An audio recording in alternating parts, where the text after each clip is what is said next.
Bismillahirrahmanirrahim. Assalamualaikum warahmatullahi wabarakatuh.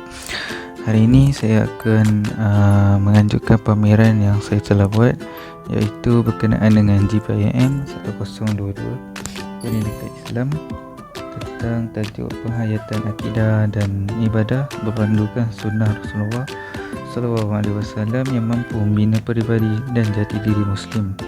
Okey, baik. Sebelum kita memasuki tajuk ini, mari kita mengenali Rasulullah SAW.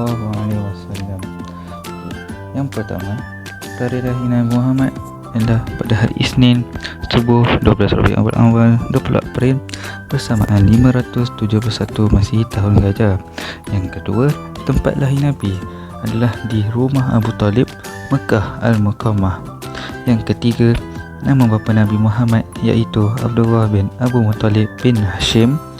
Yang keempat, nama ibu Nabi Muhammad Aminah binti Wahab bin Abdul Manaf. Yang kelima, pengasuh pertama beliau iaitu Barakah Al-Habsyiyah yang digelar Ummul Aiman. Yang keenam, ibu susu Nabi Muhammad yang pertama iaitu Tuwaibah, iaitu hamba perempuan Abu Lahab. Yang akhir sekali, ibu susu Nabi Muhammad yang kedua iaitu Halimah bin Zu'aib As-Sa'idah, lebih dikenali Halimah As-Sa'idah. Suaminya bernama Abu Habsyah. Okay, baik. Seterusnya ialah definisi sunnah. Definisi sunnah ni ialah sesuatu yang diriwayatkan daripada Rasulullah SAW. Kedua perkataannya perbuatan Nabi Muhammad serta kata-kata perbuatan sahabat yang tidak dinafikan olehnya SAW, atau perkataan lain yang ditetapkan atau sifat-sifat baik ciri fizikal dan moral yang menjadi perjalanan hidupnya sama ada sebelum menjadi Nabi atau selepas menjadi Nabi. Maksudnya di sini adalah suatu hal yang berhubungan dengan Nabi Muhammad, baik dari segi ucapan Nabi, perbuatan, ketetapan dan segala sifat serta akhlak dari Nabi Muhammad dalam segala sisi. Baiklah, selepas definisi sunnah, kita masuk dengan definisi akidah. Di akidah, apa maksud akidah? Okey, akidah ini bermaksud pada bahasa Arab berasal daripada kata dasar iaitu aqadah yang bermaksud ikatan. Ia juga bermaksud hukum yang tidak layak syak lagi seseorang individu. Dalam Al-Quran tidak terdapat perkataan akidah, namun perkataan dasarnya iaitu aqadah telah disebut sebanyak 7 kali dalam 5 surah berlainan. Antara surahnya ialah surah Al-Ma'idah ayat pertama.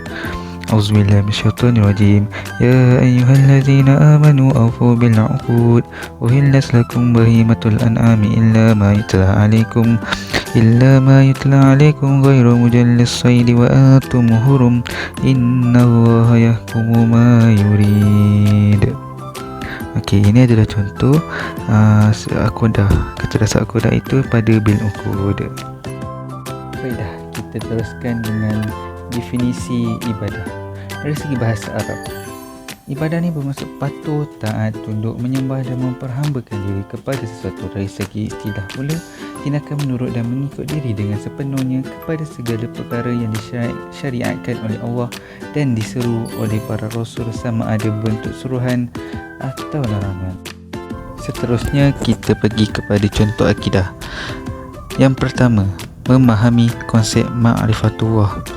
Allah berfirman, Allahul ladzi khalaqa sab'a samawati wa minal ardi mislahunna yanazzalul amru bainahunna lita'lamu anna Allah ala kulli syai'in qadir wa anna Allah qad ahata bi kulli syai'in ilma. Maksudnya Allah lah yang menciptakan 7 langit dan seperti itu pula bumi. Perintah Allah berulang kali turun pada keduanya agar kalian mengetahui bahawasanya Allah Maha Kuasa atas segala sesuatu dan sesungguhnya Allah ilmunya benar-benar meliputi segala sesuatu. Surah At-Talaq. Ayat ini bermaksud kita perlulah mempercayai dengan sifat Allah dan kewujudannya sebagai pencipta semesta alam ini. Contoh kedua pula ialah berpegang dengan Al-Quran. Ada ayat Quran hadis hadir daripada hadis taraktu fikum amraini lam tasillu ma tasakkum bihima kitabullah wa sunnatun nabiyah. Maksudnya aku tinggalkan kau kepada dua perkara dan kamu tidak akan sesat selagi mana kamu berpegang dengannya, iaitu kitab Allah dan sunnah Nabi. Hadis riwayat Imam Malik. Maksudnya merujuk Al-Quran, kita tidak akan tersesat dan terpesong dan dapat menghindari daripada melakukan perkara-perkara mungkar. Masa lagi kita teruskan dengan contoh ibadah.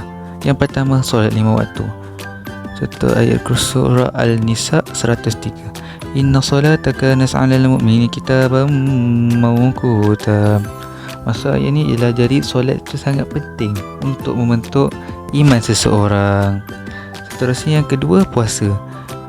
Surah Al-Baqarah ayat 183 yang berbunyi, Ya ayyuhallazina amanu kutiba alaikumus siyamu kama kutiba alal ladzina min qablikum la'allakum tattaqun. Okey, maksudnya ayat ni ialah kita wajib berpuasa di bulan Ramadan agar ketakwaan dapat diperkukuhkan, dan puasa itu termasuk rukun Islam. Jadi kita dah hampir sampai ke hujungnya. Okey, yang terakhir, kesan daripada keruntuhan akidah dan ibadah. Yang pertama, syirik. Yang kedua, jenayah. Yang ketiga, kemunduran ekonomi. Yang keempat, keruntuhan akhlak. Yang kelima, hadapi banyak masalah. Yang keenam, pergaulan bebas. Okey, baik.